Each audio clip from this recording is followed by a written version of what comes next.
नमस्कार बच्चों, आप सभी का स्वागत है आपके अपने चैनल हिंदी बोध पर। आज हम इस वीडियो में पढ़ेंगे क्लास 8th के सिलेबस में शामिल पाठ लाख की चूड़ियों के प्रश्न उत्तर। इससे पहले आप एक वीडियो देख चुके हैं जिसमें आपको व्याख्या समझाई गई थी, पाठ समझाया गया था। अब हम इस वीडियो में बात करेंगे ऑब्जेक्टिव क्वेश्चंस की और आपके पाठ्य पुस्तक के प्रश्न उत्तर की। परीक्षा में आपको पैराग्राफ दिया जाता है संबंधित पाठ का और उससे ऑब्जेक्टिव क्वेश्चंस पूछे जाते हैं। तो अगर ऐसा प्रश्न आ जाए तो आपको कैसे करना है ये सीखिए इस वीडियो में। तो चलिए शुरू करते हैं। सबसे पहले बहुविकल्पीय प्रश्न। सबसे पहला प्रश्न है इसमें, लाख की चूड़ियां पाठ के लेखक का नाम बताइए। तो हमने पढ़ा है, तो सही उत्तर क्या होगा इसमें? कामता नाथ। दूसरा प्रश्न है, लेखक को अपने मामा के गांव जाने का चाव क्यों रहता था? पाठ के शुरू में ही बताया गया कि लेखक को अपने मामा के गांव जाना अच्छा लगता था क्योंकि वहां पर कौन था? बदलू। और बदलू से क्या बना कर देता था? लाख की रंग बिरंगी गोलियां। तो सेकंड ऑप्शन इसका सही है। लेखक को लाख की गोलियां मिलती थी इसलिए उसको मामा के गांव में जाना पसंद था। अगला प्रश्न है, लेखक बदलू को बदलू मामा ने कहकर बदलू काका क्यों कहते थे? पाठ में अच्छे से समझाया गया कि वो अपने मामा के गांव जाते हैं लेखक, फिर भी मामा के गांव का होने के कारण बदलू मामा लगता है लेखक का, पर वो बदलू काका उन्हें कहकर बुलाते हैं। तो क्यों ऐसा कहते हैं? तो उसका कारण था गांव के सभी बच्चे उन्हें काका कहते थे। अगला प्रश्न है हमारा, बदलू क्या था? उसकी क्या काम करता था बदलू? किसान था, मजदूर था, मनिहार था या इनमें कोई भी नहीं? आप उत्तर लिख सकते हैं कमेंट बॉक्स में। तो सही उत्तर क्या होगा? हमें पढ़ा बदलू क्या करता है? चूड़ियां बनाने का काम करता है। जो चूड़ियां बनाने का काम करते हैं उन्हें क्या कहा जाता है? मनिहार। तो सही उत्तर हमारा होगा थर्ड। अगला प्रश्न है, संसार में बदलू को सबसे ज्यादा चिढ़ किस बात से थी?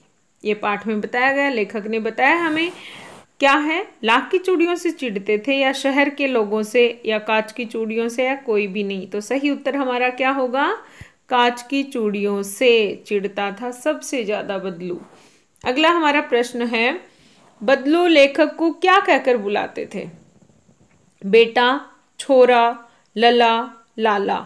तो देखिए, जब उनके पिता की बदली हो जाती है लेखक की और कई वर्षों तक वो नहीं जा पाते अपने मामा के गांव, तब वो जाकर जब परिचय देते हैं कि मैं जनार्दन हूँ, आपने मुझे पहचाना, तब भी वो कहते हैं ओहो आओ लला। तो सही उत्तर क्या होगा? लला।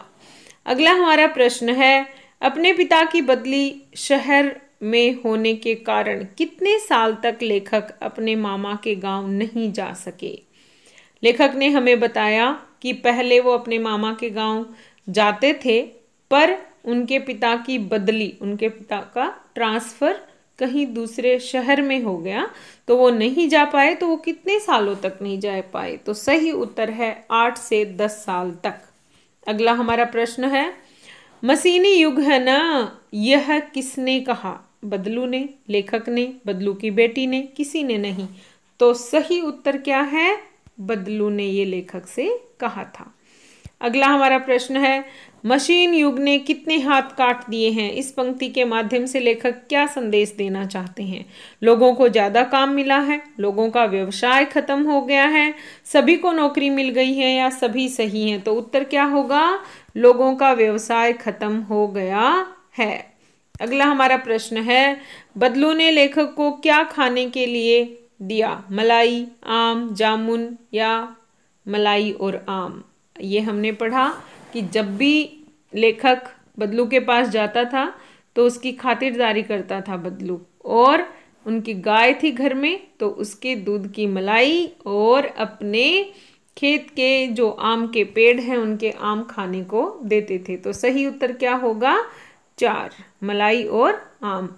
तो ये थे हमारे बहुविकल्पीय प्रश्न। अब हम बात करते हैं पाठ्य पुस्तक के प्रश्न अभ्यास की।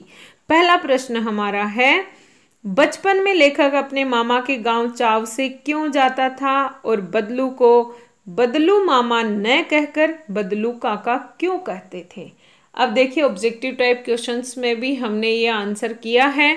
तो पहला कारण क्या है, वो क्यों जाते थे मामा के गांव चाव से, क्यों जाना पसंद था, तो उसका कारण क्या था, बदलू लेखक को लाख की रंग बिरंगी गोलियां बनाकर देते थे। दूसरा क्या था कि गांव के सभी बच्चे बदलू को बदलू काका कहकर बुलाते थे। तो ये है इसका उत्तर। अब मैंने अपने शब्दों में यह उत्तर लिखा है, आप मतलब समझ गए हैं तो अपने शब्दों में भी उत्तर लिख सकते हैं। तो उत्तर इस प्रकार है, बचपन में लेखक अपने मामा के घर चाव से जाता था क्योंकि वहां पर बदलू मनिहार रहता था जो उसे लाख की रंग बिरंगी गोलियां बनाकर देता था। यह गोलियां इतनी सुंदर होती थी कि कोई भी बच्चा इन्हें देखकर आकर्षित हो जाता था। लेखक बदलू को बदलू काका कहता था क्योंकि गांव के सभी बच्चे उसे बदलू काका कहकर बुलाते थे। तो ये है हमारा पहला उत्तर।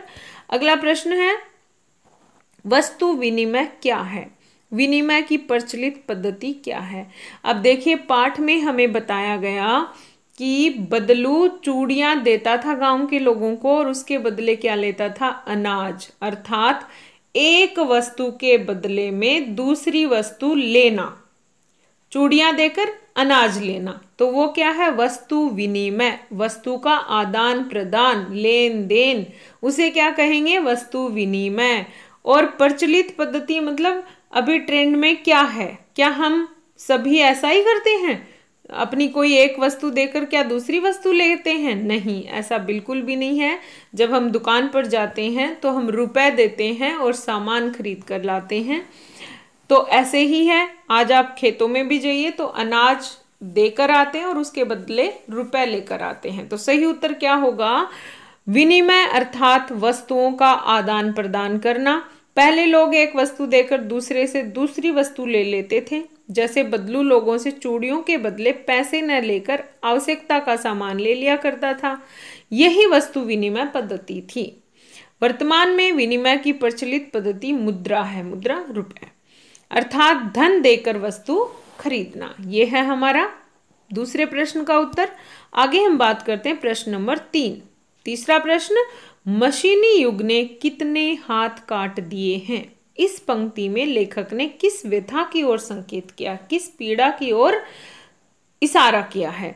तो देखिए यहां पर मशीनी युग ने कितने हाथ काट दिए, इसमें सबसे पहली बात तो यही है कि लोगों के रोजगार छीन लिए, उसी बात को, उसी पीड़ा को यहाँ पर बताया गया है। मशीनी युग ने कितने ही हाथ काट दिए हैं, इस पंक्ति के माध्यम से लेखक कहना चाहते हैं कि हाथ से किए जाने वाले उद्योग धंधे मशीनों द्वारा किए जाने लगे। ऐसे में हाथ से काम करने वाले लोग या तो बेरोजगार हो गए या फिर उन्हें अपने पैतृक कार्यों को छोड़कर दूसरे कार्य करने के लिए मजबूर होना पड़ा। इस पाठ में भी जब लेखक को यह पता चलता है कि बदलू के हाथ से बनने वाली लाख की चूड़ियां अब कोई नहीं खरीदता था, इसी कारण उसका चूड़ियों का काम बंद हो गया। यही व्यथा थी कि जिसे बदलू लेखक के समक्ष छिपा न सका। तो ये है, आगे हम बात करते हैं उत्तर नंबर 4। इसमें मशीनी बदलू के मन में ऐसी कौन सी व्यथा थी जो लेखक से छिपी न रह सकी। तो इसका उत्तर होगा, मशीनी कांच की चूड़ियों का चलन बढ़ जाने से बदलू की लाख की चूड़ियां अब कोई न खरीदता था, इसी कारण उसका चूड़ियों का काम बंद हो गया। यही व्यथा थी जिसे बदलू लेखक के समक्ष छिपा न सका।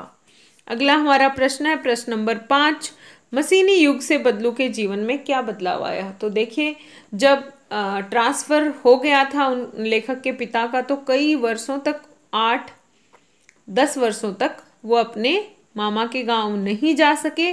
और उस दौरान जो बदलाव आया, पहले बदलू का जीवन कैसा था, वो एक मटिया पर बैठता था, चूड़ियां बनाता था, गांव उसके गांव के नहीं, आसपास के गांव की महिलाएं उसी की बनाई हुई चूड़ियां पसंद करती थी। शादी ब्याह में बदलू के भाव बढ़ जाते थे। पर अब 8-10 साल में जो मशीनी युग आ गया, उसके बाद जो बदलाव आए वो हमें यहाँ पर बताना है। अब देखिए 8-10 साल के बाद जब लेखक के मामा के जो बेटी है वो कांच की चूड़ी पहने हुई थी और वो गिर गई, तो उसके हाथ में चोट लग जाती है। उसके बाद किसकी याद आती है लेखक को? बदलू की। और जब बदलू के घर वो मिलने जाता है तो स्थिति कैसी है बदलू की? ना तो उसके घर में वो मचिया है, ना वो जहां पर चूड़ियां बनाता था वो जगह है, और अब उसके घर में ना गाय है, वो बीमार हो गया है। तो उस स्थिति का वर्णन हमें यहाँ पर करना है, ना उसके पास रोजगार है। तो यहाँ पर उत्तर लिखा है मैंने, मशीनी युग से बदलू के जीवन में यह बदलाव आया कि बदलू का व्यवसाय बंद हो गया, वह बेरोजगार हो गया, काम न करने से उसका शरीर भी ढल गया, उसके हाथों माथे पर नसें उभर आई, अब वह बीमार रहने लगा, आर्थिक तंगी के कारण गाय भी बेचनी पड़ी। अब हरदम प्रसन्नचित रहने वाला बदलू मन ही मन व्यथित रहने लगा था, पीड़ित रहने लगा था, दुखी रहने लगा था। तो ये है 5वें प्रश्न का उत्तर। मैंने 5 प्रश्न जो हमारे टेक्स्ट बुक के हैं उसके उत्तर आपको बताए हैं, समझाए हैं। उम्मीद करती हूँ आपको समझ में आए हैं। अगर आपको ये वीडियो अच्छा लगा तो लाइक ज़रूर करें, चैनल पर नए हैं तो सब्सक्राइब करें। Thank you.